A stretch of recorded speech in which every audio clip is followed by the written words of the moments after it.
All right, welcome to today's open office hours. Thank you for joining. I'm Amy Ingram and I'm joined by Jonathan Anderson, a subject matter expert from Ziff Solutions. Before I get started, I do just want to walk you through how to access our Partner Marketing Hub. Some of you may be familiar, but if you're not, all things partner related start in our Partner Connect portal, and you can access the Partner Marketing Hub here as well. Through single sign-on, you'll automatically have access. So under Marketing and Partner Marketing Hub, as soon as you click here, you'll automatically be logged in to the Partner Marketing Hub. You can also log in through our URL. It's partnermarketing.hitachivantara.com. Today we're really going to focus on our new VSP1 block campaign. We received quite a few questions today, or for this open office hours today, a lot of technical questions.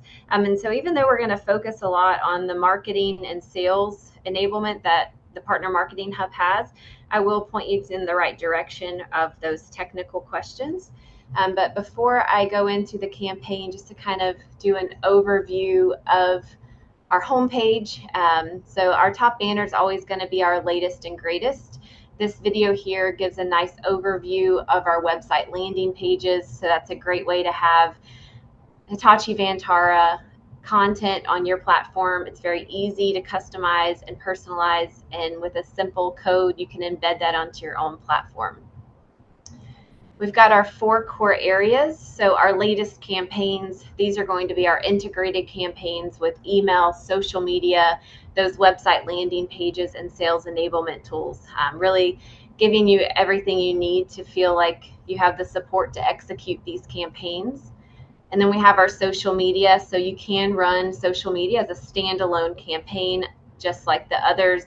They're pre-made, pre-built, but customizable for you. You can actually set those up to auto-generate, so you're able to get that to go out with a very simple update in your social media. Then we have our content library. So this is a repository. So if you're looking for something specific, you can go in here, do a quick search. You're also able to co-brand that material. You can download it and use as a standalone or attach it to any campaign that you're running. And then we have our webinars. So any webinar or open office hours, you'll be able to locate here. You can register for upcoming events, and you can also view past events here. So if there's something specific that you're looking for, we try to cover things, best practices on social media, the website landing pages. So a lot of good content here if you're looking for something specific. Under that, we have our main campaigns, our solutions. So we've got that virtual storage platform 1. We've actually put out a VSP1 low touch bundle that's included as well. Our data resilience and compliance, hybrid cloud, and storage modernization. We also have our news and events, so promoting any new campaigns that's out. We do have an exciting event coming up on August 29th. It's going to be a demo for partners. So again, a lot of those technical questions will be answered during this demo, and I'll show you how to register for that as well. I'm going to go ahead and take you into our VSP1 campaign guide. So once you click on this title, it's going to bring you to the campaign guide. Gives you a nice overview about the campaign, why it's important. We now have 3 VSP1 campaigns. So we have that umbrella campaign that we've covered in the past. And now we have the VSP1 block campaign and also our low touch bundle, which is a really great way to promote those bundles with your end users. You can go directly to the campaigns from here. And then under that, you will see our customer journey. So it kind of gives you a nice look and feel of what the campaign looks like. Our umbrella campaign and our block campaign both are built with 5 messages. So for example, email 1 and social media 1 are both going to drive to the same hero asset. So kind of keeping a nice flow, keep it simple to execute. And then we have our landing page. We do highly recommend embedding these. It's just a great way to keep relevant content on your platform. You know, the main goal is really to drive people to that content. So once you get those web plugins personalized, it's very simple to embed. Speaking of the technical questions that we did have come in, we've built this FAQ section here. So I'm going to take you in just so you can see some of the areas. So we have our marketing info and that COE demo, but in here we do have a lot of resources for you, like the seller FAQ. So a lot of the questions that came in technical wise, you can go through this document. It's going to answer a lot of those questions for you, but a lot of good content on here as far as, you know, the sales and really diving in deeper on the actual product. And then I do want to just highlight the COE demo. So this is going to be a really neat event. You could register here on the Partner Marketing Hub. We will have some communications going out shortly for you to register as well. So not only will they be demoing the tool, but they're going to have an Unbreakable series as well with it, where you'll have the opportunity to vote on what piece of the VSP1 block they'll try to break, so you can see firsthand the Unbreakable of the product. So that's going to be a really exciting event. I'm going to take you back to our campaign guide and go into this VSP1 block campaign. And once you go in, you'll see that it's set up just like all of our campaigns. We really try to keep it simple and easy so you feel like you can come in and execute any of these campaigns. On the left-hand side, it's going to tell you about the campaign, again, why it's important, a little information about the block.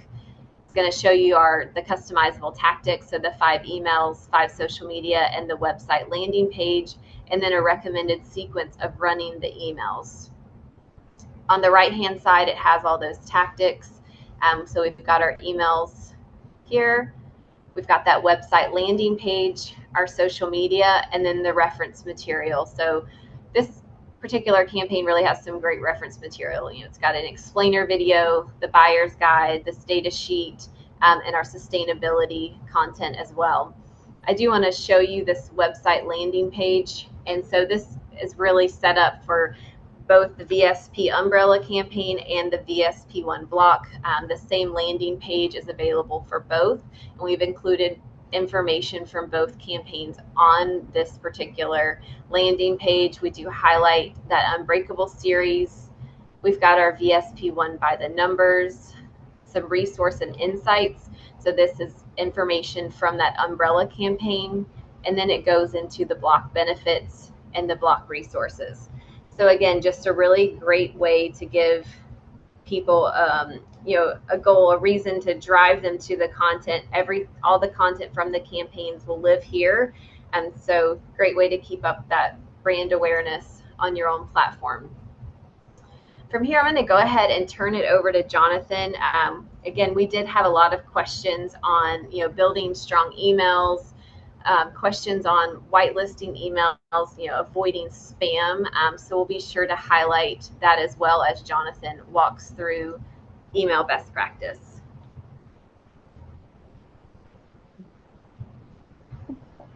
Let me bring up my screen. Thank you so much, Amy. Okay. So once you've decided on your campaign and exactly what it is that you want to run, you can remember this is designed and curated for you to use exactly out of the box. However, if you wanted to customize something, you could toggle or remove an activity. If it doesn't have a border, it's not included. If it does, it is included. The default setting is everything is included. Once you've got this ready to go, you're going to click the continue button. You take a final review. Again, if I wanted to remove something, I would just hit the X, confirm it. But what I do now is, after I've reviewed, I click continue. It's making a copy of all these assets and putting it on its own unique campaign dashboard. It's going to allow me to manage and personalize all the different marketing. It's where I'm going to see all the analytics. The original is still sitting over there in my browse campaigns area. So that way I can rerun this campaign to a different audience with different configurations, as many times as I need. Now, once from my dashboard, there's a couple things that I want to make sure that I take care of first. And that's one, I want to make sure I have my contacts in because it's much easier to put your contacts in and then start your personalization of the campaign. I also want to make sure that I've already set up and configured all of my base settings, made sure my the DMARC, DChem, SPF is configured. My IT team has already done that. You can find that information if you go to the Get Started. You're going to be able to find information, how to maximize the email results. Clicking on this is going to open up the documentation. If this feels overwhelming, please don't let that feeling stay. This is something that you can hand to your IT team, and they'll be able to walk right through it and just, again, they're authenticating your records. Also in here is information about whitelisting. So if you're concerned about heavy security protocols or um, different programs that might be buffering or filtering excessively, you can whitelist, and you can also recommend to your prospects, hey, whitelist this if it's people that you've been in communication with before. So all that information is covered here on the Get Started page. You can also access the Academy that's filled with documentation on both usage and configuration. You would simply use the question mark icon and click Support Portal, and that will open up to the Academy where you can filter different things. So if I put DChem, it'll still authorate. If I do whitelist, there's articles in there. But again, the easiest place to go is your Get Started. The other thing we want to make sure that we're doing is we have our people in who we're going to market to. So under campaigns, the lead and contacts, if I just click right there, I go to my contacts page. This is where all of my contacts exist. So I can review the contacts I already have in the system. I can look at their scores across all their marketing. I can drill down and look at their different contact lists and their information and how they're interacting with campaigns. To add new ones, I can either add individuals or I can use a file import. File import is going to be the easiest way to go. What I recommend is fill out your spreadsheet, use headers. If you don't have a spreadsheet and your item is empty, you could always get an export. It's going to have all the headers that are built in, ready for you to go, and you just fill out your spreadsheet. When you select file import, you're going to get the file that you need. And as long as it's in one of these formats, it's going to be read. And now is the point where you pick, do I want to just go into the pool? Do I want to put it onto an existing list? Or do I want to create a new list? If you're setting up this for the first time, you'll need to start by creating a list. So to do that, I highly recommend giving it a very targeted name. So this is a great way to create segmentation. Sure, you can do a giant master list, but if you target them into smaller lists, it's going to work out better for you, especially when you're first starting out with the mailing credits. So that way you're sending under that initial limit of 2,500. So having some of those smaller lists also then is going to allow you to do things like A/B testing much easier. So for this, we'll call it a Q3 virtual block group A. So now that I know how I'm using this, I click upload. I now map the headers that are in my spreadsheet with the fields that are actually in the system, and it pulls the data over. Doesn't matter where that column is on the spreadsheet, it'll map it to the right field. So I use the drop downs, email to email. That is your main identifier throughout the entire hub. And so first name, last name, highly recommended because there are mail merge fields that will pull that information over. So it's good to have those. If there's any place that's blank in your spreadsheet, don't worry, it'll pull over as blank. But you can also ignore columns and create your own fields. Once you've mapped everything, you click upload, and now it's pulling all that data over into this new list that I've made. I can see that in my breadcrumbs. Every now and then, I may get a warning message. There we go. That's not always a bad thing. Sometimes what happens is there are people who are already in the system, and so it's not going to create duplicates of them, but it will move them over and put them onto this new list. So you can click the links and find out exactly what happened. If there's a typo or there's an error in the thing, it'll show up. And this number is showing how many active people are in my current list. If anyone unsubscribes, let's say someone unsubscribed, I'd have 1 and 6. If one of them bounced, I'd have 1 in the invalid, I'd have 1 in the unsubscribe, and I'd have 5. So the system is automatically filtering out any of those issues where someone unsubscribes or wants to be removed or it's no longer a valid email. So that's already built in for you. Now I'll take a brief moment and pause. Are there any questions regarding contact lists or anything adjacent to that? Jonathan, we did have a question about managing the unsubscribes. So I don't know if you can show the best way to manage those. Sure. So there's a couple different things. You have a suppression list. Again, this is automatically going to filter each list individually. You'll be able to use this tab to pivot. And if you had people unsubscribed here, you'd be able to see them.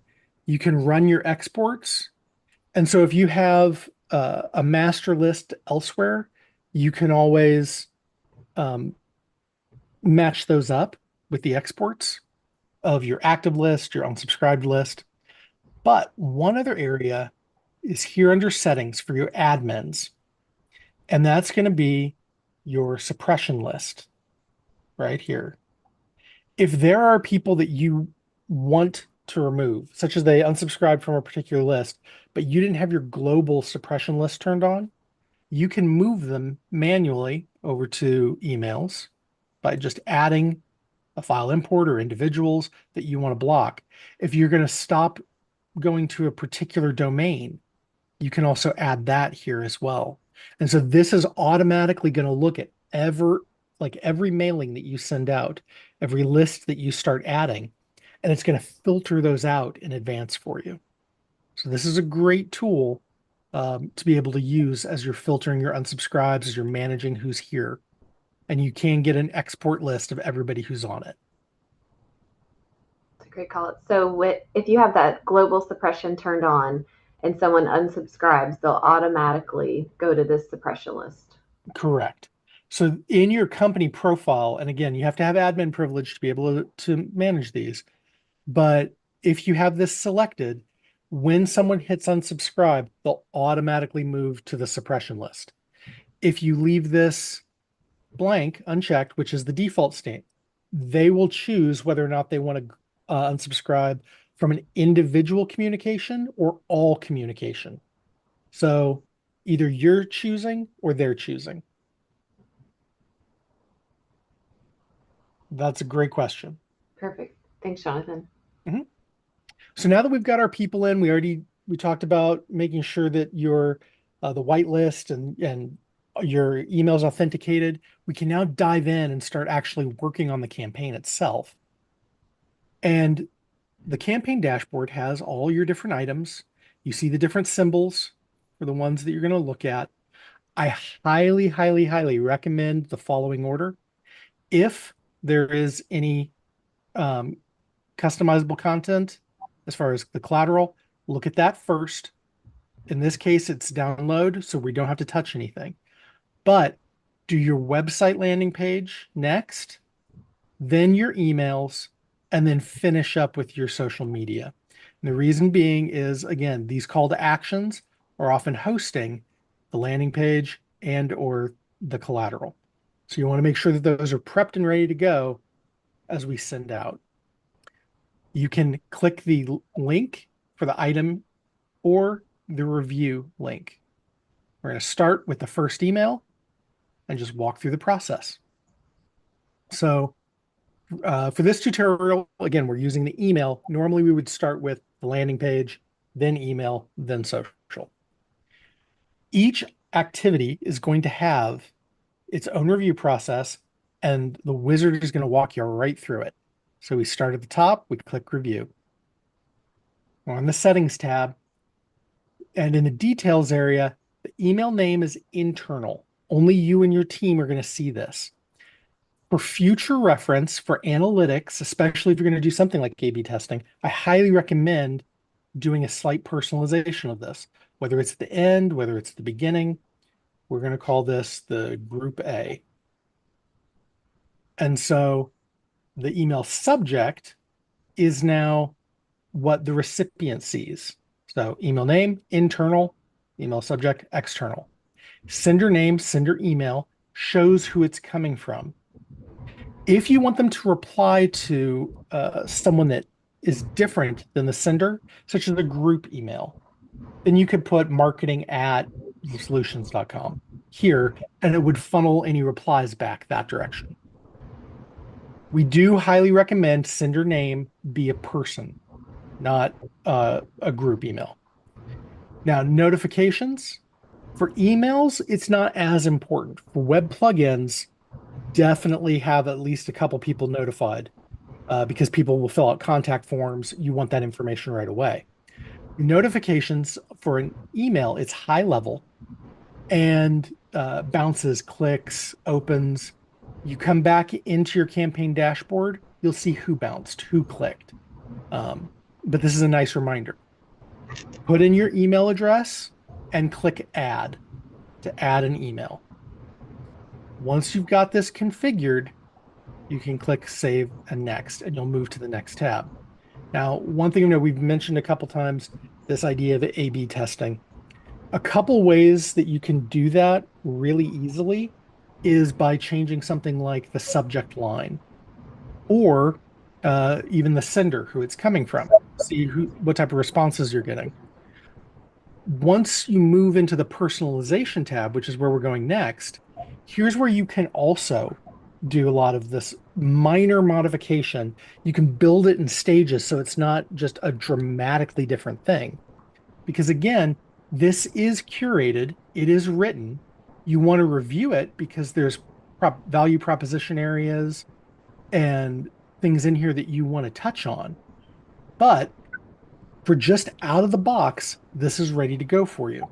Now, a minor tweak here or there to personalize it to your company is going to allow you to take the default and create a second version that you could then launch and compare which one's getting more traction. Do I want to be more casual? Do I want to be more business forward?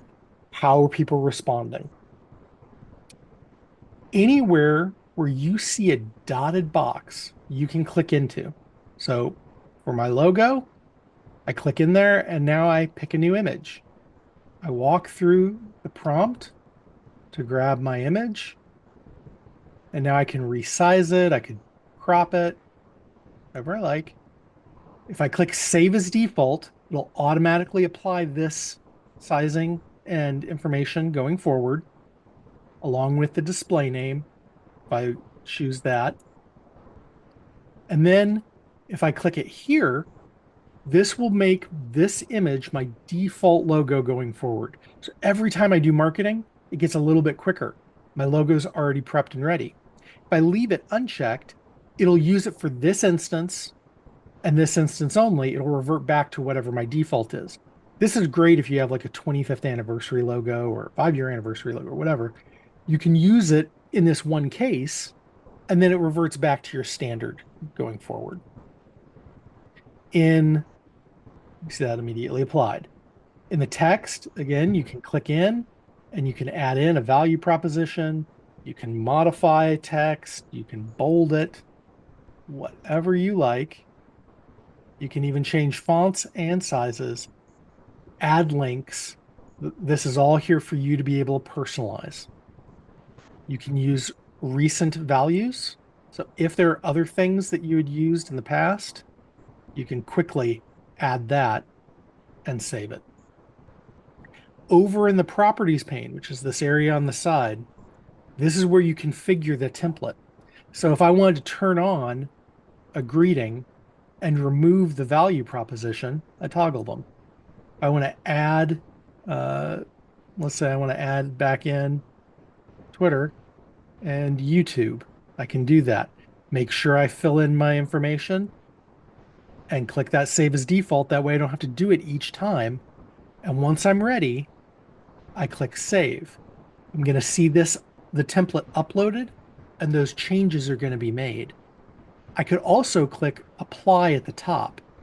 Both of those will refresh this template, and those changes will then be updated once they load. We can see them right there. Once you've got all your changes ready to go, send yourself a test. A test, you can send it to one or more people. This will go into your inbox. You'll be able to review it like the recipient would see, and click around. Make sure your call to actions are working. Make sure your links are there. Once everything's good, you move to the next tab.